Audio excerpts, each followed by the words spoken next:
Abra sua Bíblia na carta aos Gálatas, primeiro capítulo. Carta aos Gálatas, capítulo 1.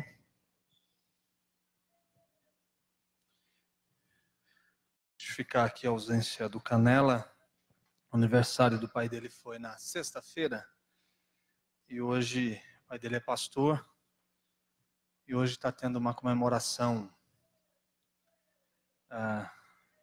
para o pai dele na igreja. E ele foi de surpresa lá, vai pregar. É o momento dele estar com a família dele, por isso ele não está conosco nessa noite.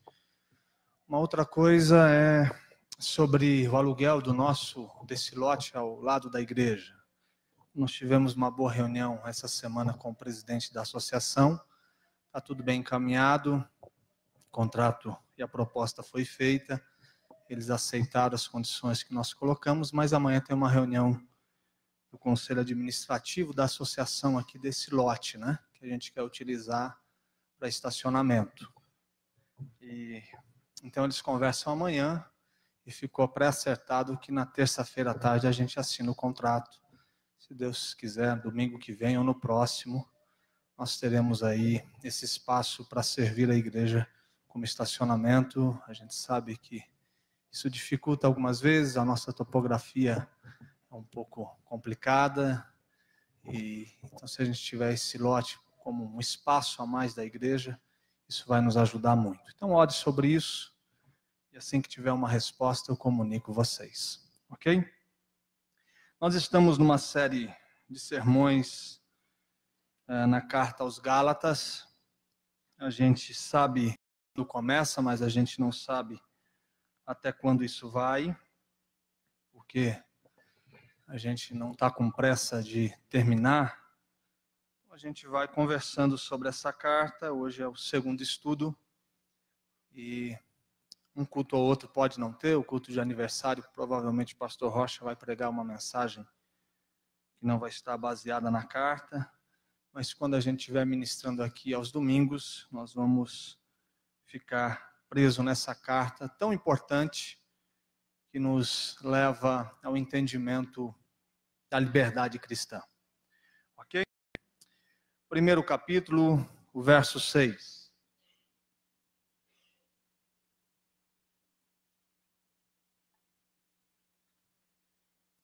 Admiro que vocês estejam se afastando tão depressa daquele que os chamou para si por meio da graça de Cristo. Vocês estão seguindo um caminho diferente que se faz passar pelas boas novas, mas que não são boas novas de maneira nenhuma. Estão sendo perturbados por aqueles que distorcem deliberadamente as boas novas de Cristo. Que seja amaldiçoado qualquer um, incluindo nós, ou mesmo um anjo do céu, que anunciar boas novas diferentes das que nós lhes anunciamos. Repito o que disse antes: se alguém anunciar boas novas diferentes das que vocês receberam, que seja amaldiçoado. Acaso estou tentando conquistar a aprovação das pessoas? Ou será que procuro a aprovação de Deus? Se meu objetivo fosse agradar as pessoas, não seria servo de Cristo ou escravo de Cristo, né? Senhor, obrigado mais uma vez pela tua palavra lida sobre as nossas vidas. Agora a responsabilidade de falar sobre ela do jeito que ela é. O Senhor não nos dá o direito de perturbar a igreja do Senhor, dizendo alguma coisa que não esteja profundamente baseada no Evangelho do Senhor. Vemos nesse texto que a perturbação de uma igreja está quando o Evangelho do Senhor não é anunciado, puramente anunciado e vivido. Que hoje a perturbação, o incômodo do nosso coração seja pelo Evangelho e não por estarmos distante dele.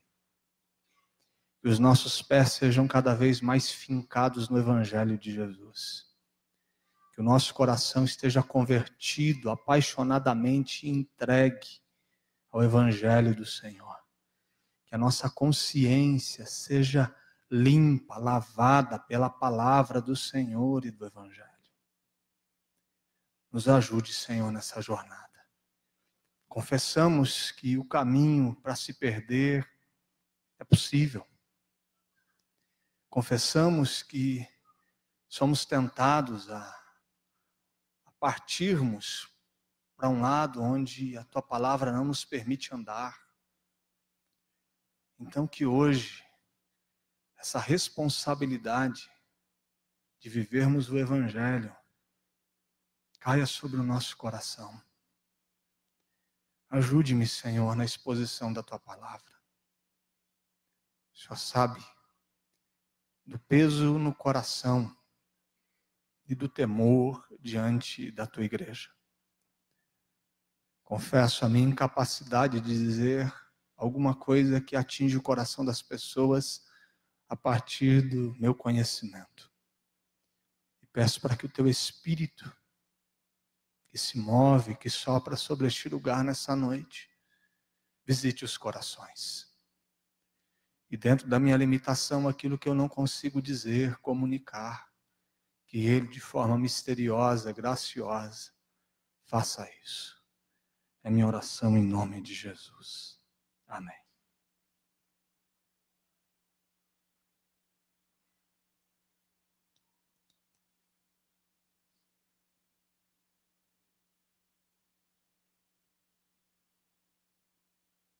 Tem pregador que é conhecido pela palavra que prega, outros pelo tanto de água que bebe, né?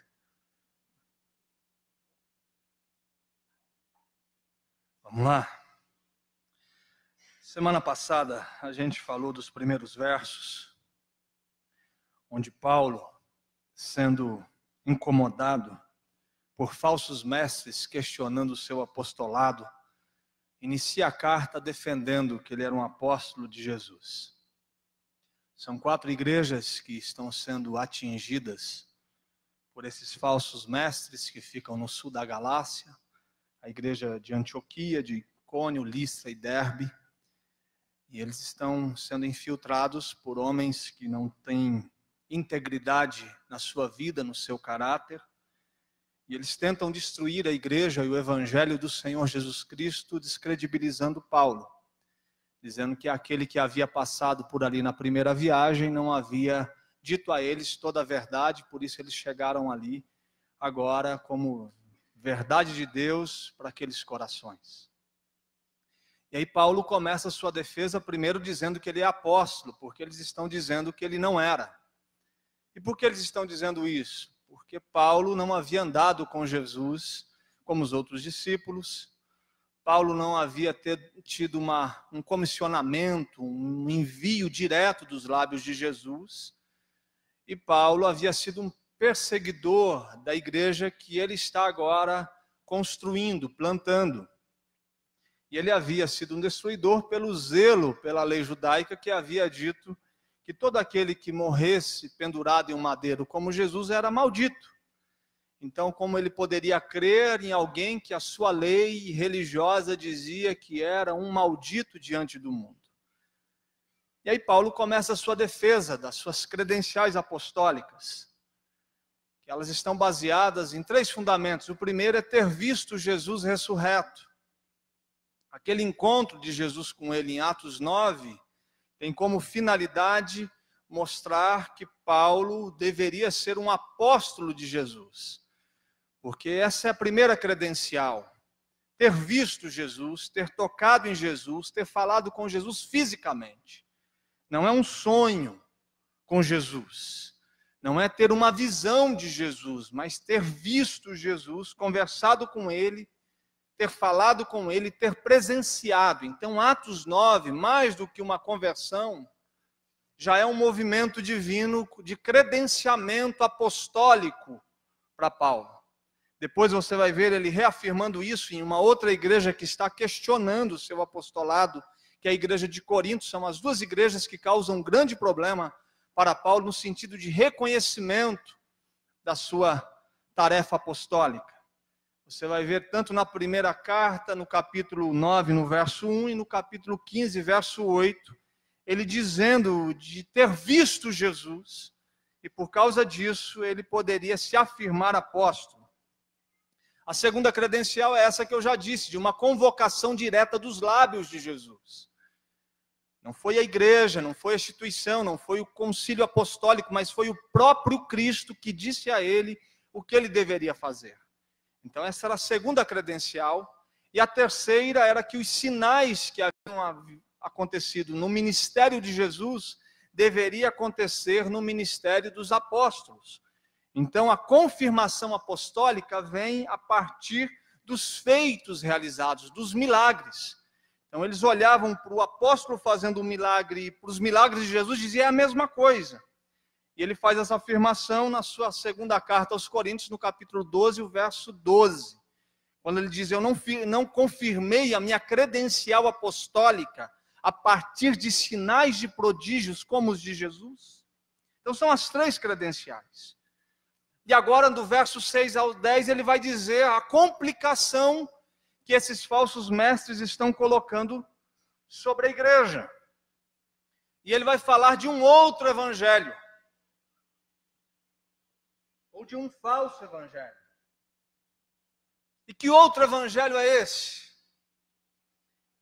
E ele é contundente, ele fala de uma maneira muito dura, dizendo que é anátema, amaldiçoado esse evangelho.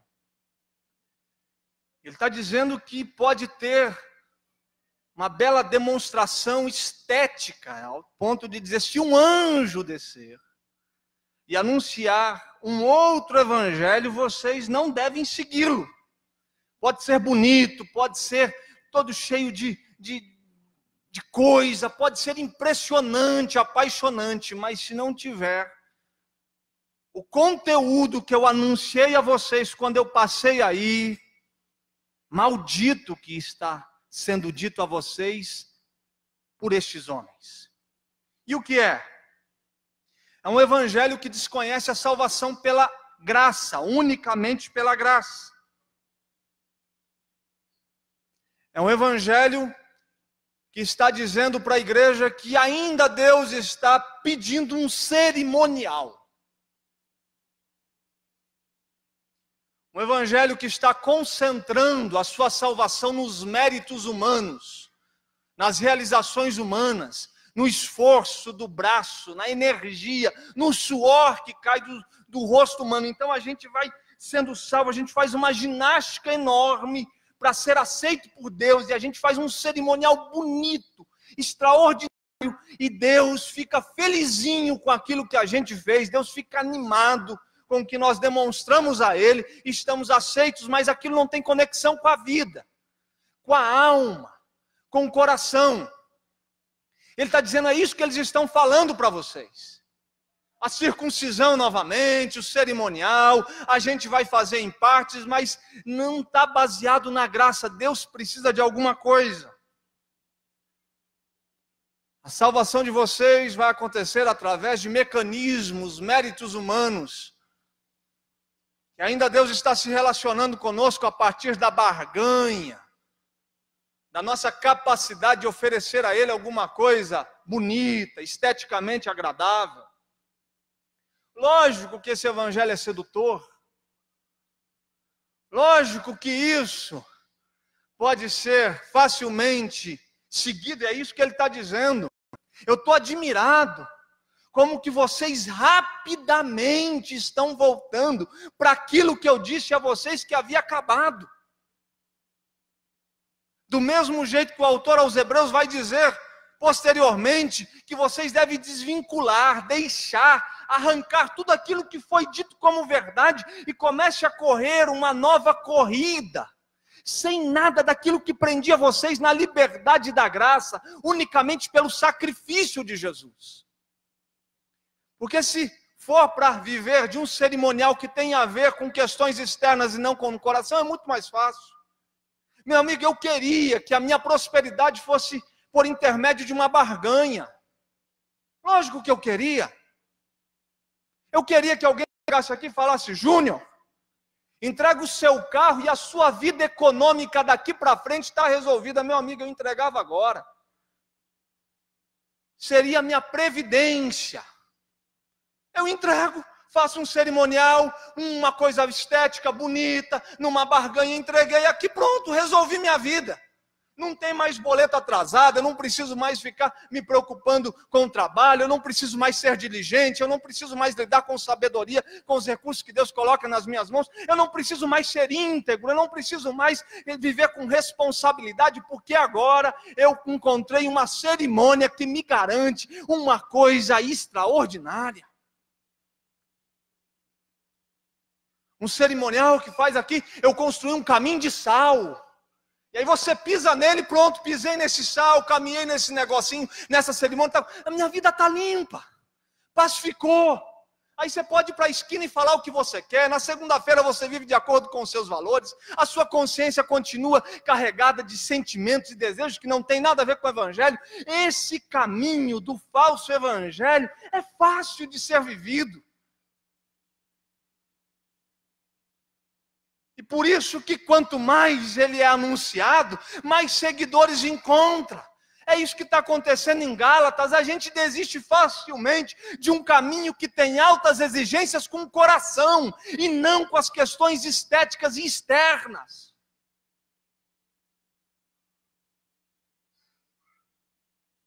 Não seria muito mais fácil chegar nesse domingo à noite, em 1h30 de liturgia, você consertar e ser aceito por Deus, e aí Deus não tem nada a ver com a sua segunda-feira de manhã, você vive do jeito que você quiser, porque no domingo à noite você cumpriu o cerimonial?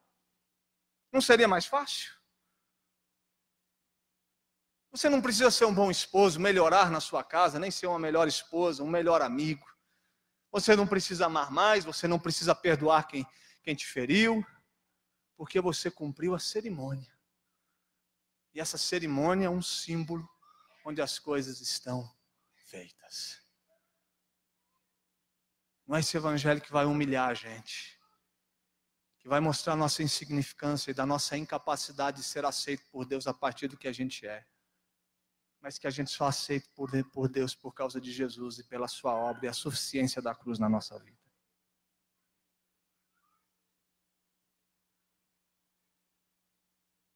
Esse é o evangelho que Paulo anunciou. O evangelho que anula as obras e méritos humanos.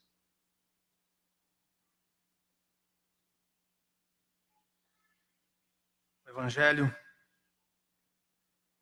que diz que não tem ninguém que consegue chegar diante de Deus e oferecer alguma coisa a partir de si mesmo e a partir da sua própria oferta ele ser aceito por Deus. O evangelho é a sua humilhação, amigo. O evangelho é um escrito no seu coração dizendo que você não consegue ser o tipo de gente que tira um sorriso de Deus.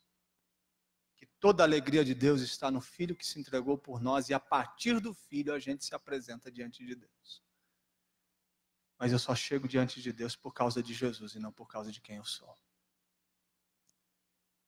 Diante de uma cultura que idolatra o homem, que vai massageando o ego, que vai deixando a gente cada vez maior, que vai fazendo com que a religiosidade vai gerando em nós um âmbito de vaidade, um culto ao homem, um culto ao ego, de canções que expressam somente o valor da gente, e vai fazendo isso, a gente vai ficando enganado em um falso evangelho,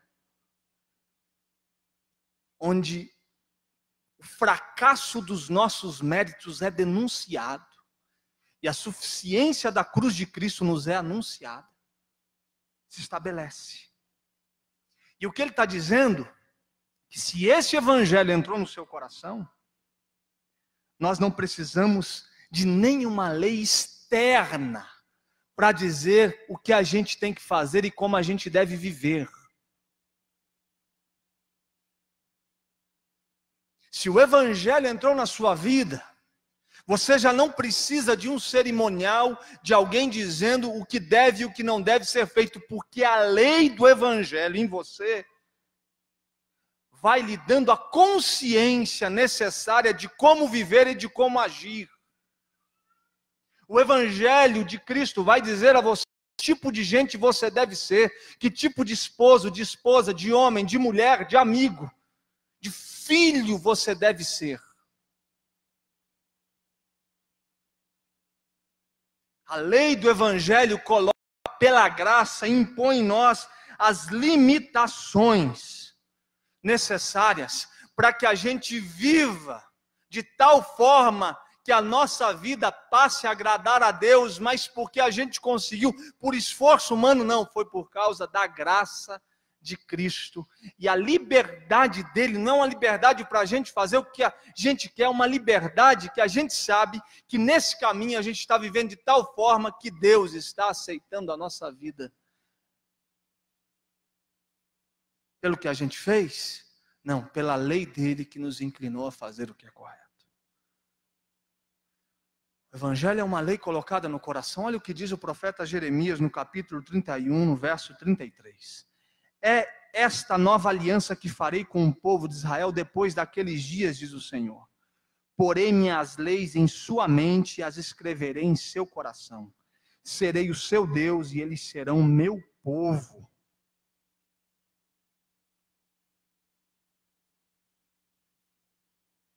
Ou seja, na sua mente e no seu coração. E aí essa lei do Evangelho colocada em você faz com que a sua vida se torne a cerimônia para Deus e não mais um ato externo.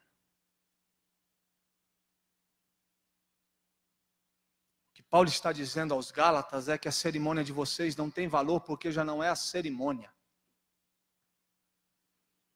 É você que ele está pedindo.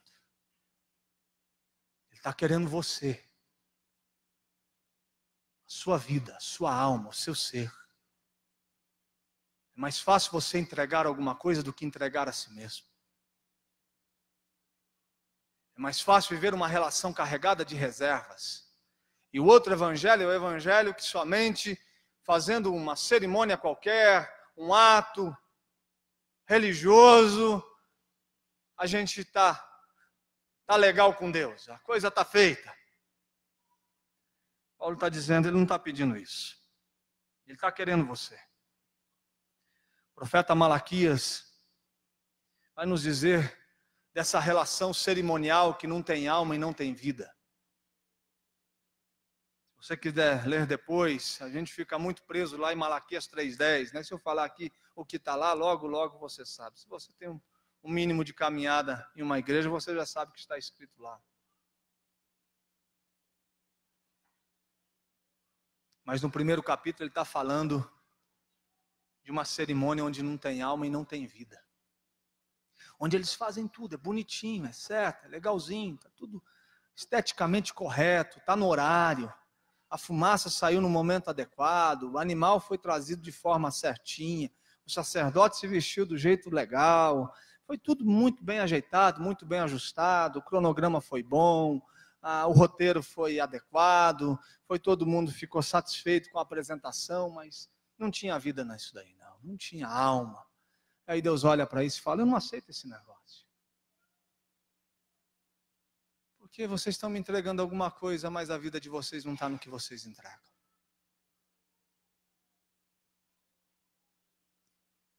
E aí vem o Evangelho e diz, agora a partir de agora o que ele quer é a sua vida.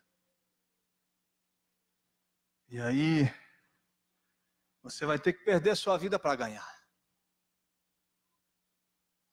Você vai ter que abrir mão da sua vida para tê-la. Você vai ter que todos os dias pegar uma cruz e constantemente, sistematicamente, persistentemente, segui-lo. Agora isso é uma coisa que eu coloco nos ombros, pego uma cruz aqui, saio em romaria, caminhando, subindo essas ruas carregadas de subida dessa cidade, com uma cruz seguindo, e aí me pergunta que eu falo, não estou seguindo o mestre, uma cerimônia, e aí, não tem nada a ver. É um negócio que é aqui dentro. Uma cruz que marcou a gente. Que faz a gente morrer todos os dias. Uma vontade imensa de viver. faz a gente abandonar paixões e desejos que são uma espécie de vulcão dentro da gente. Por que a gente faz isso? Porque a lei do Evangelho fez com que eu siga carregando uma cruz, não uma cerimônia estética, mas uma conversão do coração, da vida e da consciência.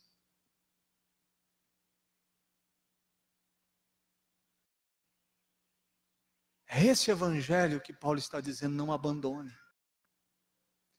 O evangelho que vai fazer da sua vida um culto, da sua alma um louvor. Do evangelho que fará com que dos seus lábios saiam verdades que tenham conexão com o seu coração. É desse evangelho que vocês não devem sair. Se alguém algum dia disser que é uma cerimônia, um ritual que Deus está querendo de vocês, isso é maldito, porque não foi isso que Cristo exigiu da gente. O que Ele quer é sua vida, sua alma, num culto do seu ser.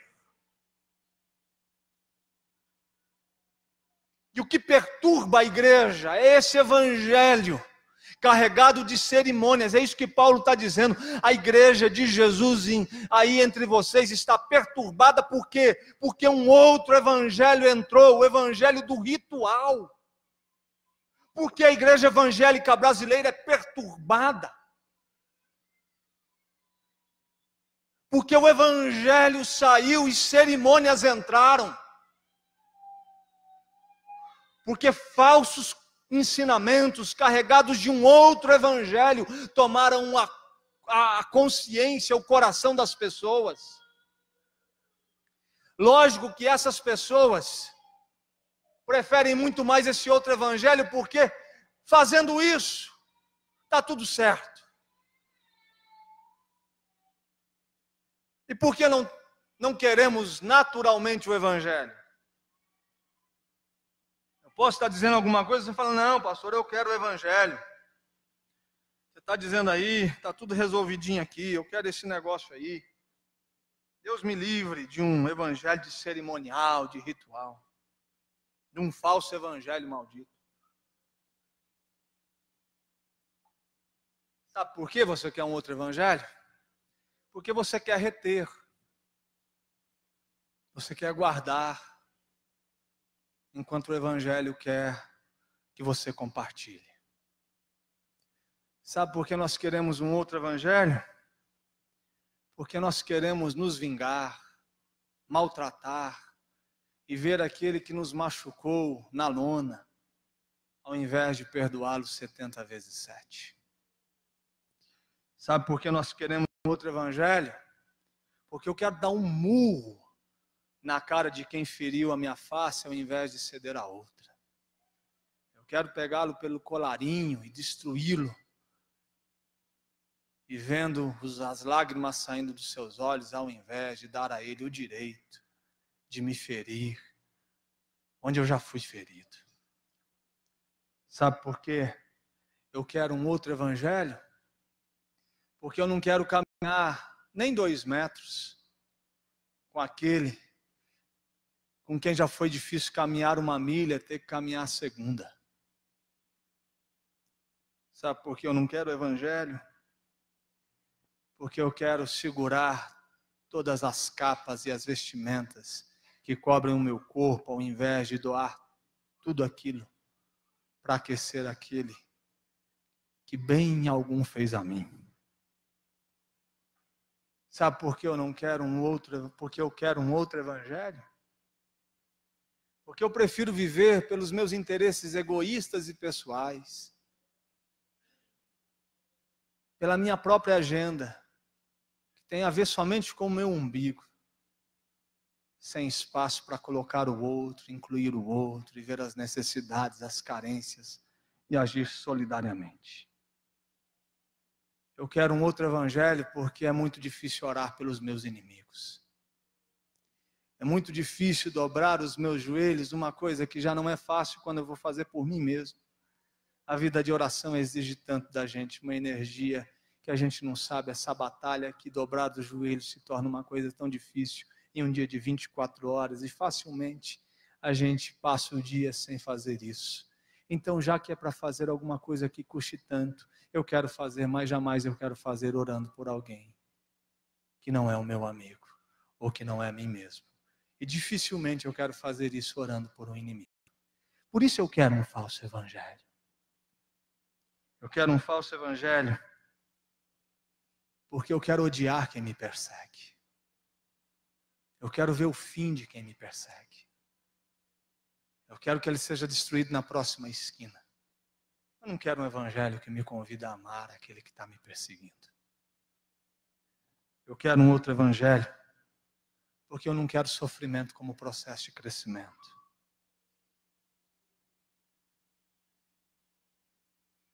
Eu não quero a dor como processo de sofrimento. Eu não quero as lágrimas como processo de crescimento. Eu quero um outro evangelho porque eu quero um Deus que vive fazendo cafunézinho em mim, adoçando a minha vida e que não me ensina de forma saudável o que significa crescer na graça e no conhecimento.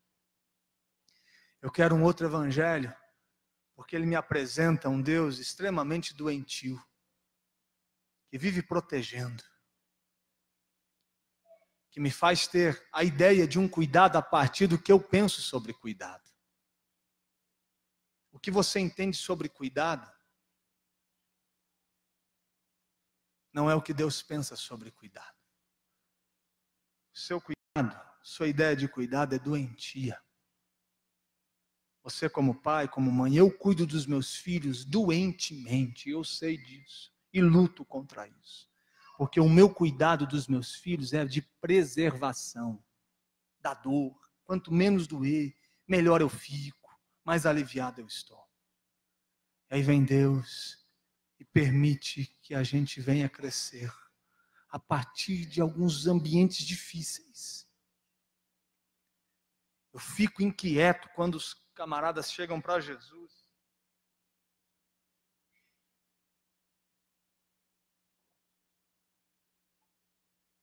E diz: o seu amigo Lázaro está morrendo. Para aí com a agenda, resolve logo esse negócio que você tem aí e vai para cima dele, porque é o amigo que você ama. Ele não negocia a agenda dele. Ele continua no mesmo lugar, fazendo as mesmas coisas, cumpre tudo que tem que ser cumprido naquele lugar. Depois da agenda toda estabelecida, ele olha para todo mundo e fala: vamos lá, vamos ver Lázaro. Os caras falam: amigo, já morreu. Ué.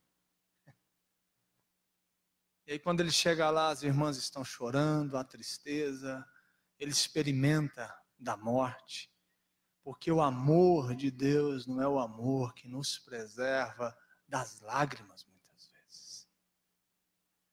É o amor que se manifesta em meio às questões, e ele não tem urgência em arrancar da gente aquilo que nos conduz à maturidade.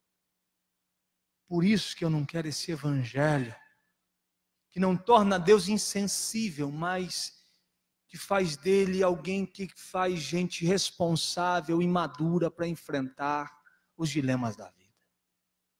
De tal forma que a dor e o sofrimento vai conduzindo a gente num processo de desmamar dessa vida, de desapegar, experimentando da graça de Deus, colorindo aqueles momentos mais complicados. É esse evangelho que você não deve abrir mão. É desse evangelho que você não deve desviar tão depressa, como Paulo está dizendo aos Gálatas. E ele está dizendo que você pode chegar até ele, que o que ele está te apresentando não é pesado e não é complicado. Quando ele está dizendo em Mateus 11, a partir do verso 28, de um convite para se aproximar dele e aprender dele, que seu fardo é suave, o seu jugo é leve. Ele está dizendo que eu vou apresentar a vocês, não é um conjunto de cerimonial, onde as coisas serão complicadas e pesadas. Vocês vão aprender sobre a graça. E a graça é a descomplicação da vida e a beleza da relação. Eu não vou impor sobre vocês um peso nos ombros, mas que vocês aprendam a oferecer a si mesmo, como fruto do evangelho da graça. Que vocês sejam um símbolo do crescimento do evangelho, no sentido de salvar alguém também, mas muito mais do evangelho que cresce em você. O evangelho que faz você perdoar mais, e perdoando o evangelho cresceu. O evangelho que exige um amor maior da sua parte, e amando, o evangelho cresceu. O evangelho que exige de você uma entrega voluntária, espontânea e amorosa para uma vida comunitária, e fazendo isso, o evangelho cresceu. O evangelho que exige de você a caminhada na segunda milha com alguém, e quando você fizer isso, o evangelho cresceu. E quando alguém se converte, o evangelho também cresceu, porque atraiu mais um. Mas o evangelho cresce também quando dentro da gente, a gente começa a viver por uma lei que Ele escreveu em nosso coração. Escreverei no coração de vocês a minha lei, e vocês viverão por aquilo que eu pedi para vocês viverem.